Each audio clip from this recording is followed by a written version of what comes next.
Anda kembali di kabar khusus pemirsa, langsung saja Mas Febrio menjawab pertanyaan saya tadi. Koperasi itu udah banyak banget di daerah, banyak sekali. Nah, masyarakat mungkin sudah ada yang bergabung di situ. Apa yang membedakan koperasi Desa Merah Putih ini dengan koperasi yang ada di sana gitu? Apa yang membuat dia beda dan hingga warga harus tertarik dan ikut di situ?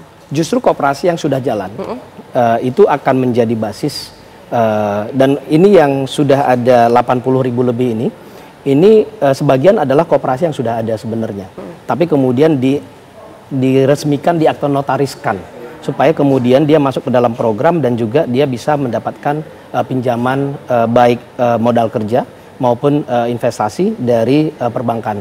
Jadi justru kita akan meleverage existing sistem koperasi yang sudah jalan, yang sudah bagus, itu akan semakin kita dukung.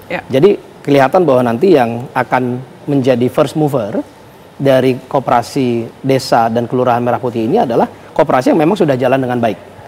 Dia akan kita berikan ruang untuk bisa mengakses pembiayaan dari perbankan dan kemudian menjadi contoh bagi koperasi-koperasi yang lain. Nah, koperasi-koperasi yang masih baru, bahkan mungkin ada beberapa koperasi yang pengurusnya juga baru ditunjuk kemarin, itu akan sangat membutuhkan pendampingan ke depannya, baik dari Kementerian Koperasi dan juga sangat masuk akal untuk perbankannya memberikan pendampingan bagi mereka untuk bahkan membuat proposal, bisnis plan dan sebagainya untuk mereka harus siapkan. Karena perbankan ketika kita memberikan penempatan dana di perbankan untuk disalurkan ke dalam koperasi desa atau kelurahan Merah Putih ini, perbankan punya KPI. Dia harus melakukan kredit analisis yang baik. Sebelum dia bisa memberikan kredit, maka dia harus pastikan bahwa proposalnya juga sudah bagus. Jadi memang menjadi interest dari si perbankan untuk melakukan pendampingan bagi si koperasi-koperasi yang mungkin masih akan membutuhkan pendampingan. Oke, nah ini yang perlu diketahui masyarakat ya soal koperasi Desa Merah Putih. Oke, saya bergeser ke Mas Luki. Tadi sudah melihat ya Mas paparan atau penyampaian RAPBN 2026. Gimana tanggapannya? Tadi Pak Prabowo bilang ini RAPBN yang adaptif begitu ya. Realistis dengan kondisi saat ini?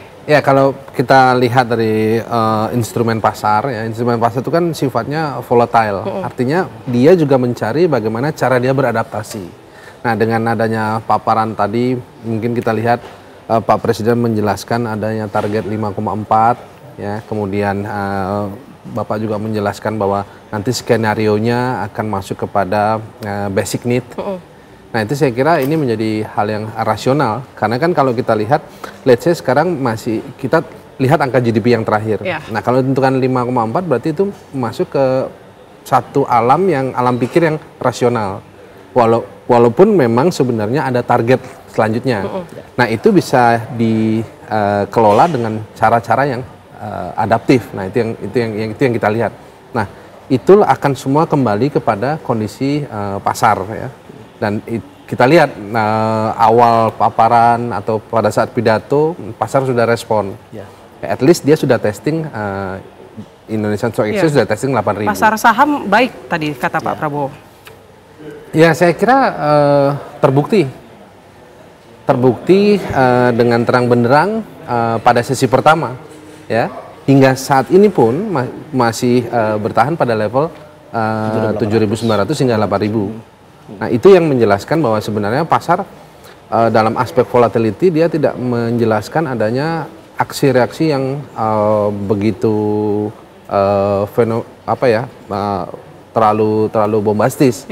Nah, dengan demikian itulah makna keadaan ini dalam kondisi rasional. Oke, Mas Firman, maksud dari adaptif ini kan menyesuaikan dengan kondisi global yang saat ini juga nggak penuh dengan ketidakpastian begitu ya, sangat dinamis perekonomian global.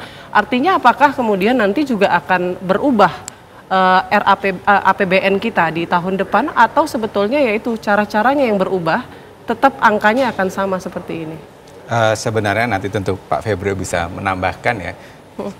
APBN yang sudah dirancang oleh pemerintah saat ini sudah menggambarkan situasi ekonomi global yang akan kita hadapi ke depan. Jadi makanya itu disebut adaptif terhadap kondisi yang existing. Dan saya kira kalau dilihat dari angka-angkanya tadi pertumbuhan ekonomi gitu ya, itu cukup realistis gitu kan.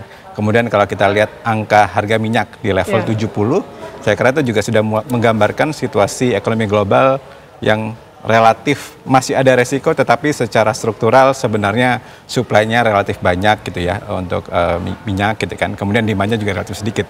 Kemudian kalau kita lihat juga nilai tukarnya di 16.500, saya kira ini juga memberikan gambaran kondisi ekonomi dunia yang saat ini penuh ketidakpastian, tetapi sebenarnya ada tren dolar ini kecenderungannya melemah gitu kan.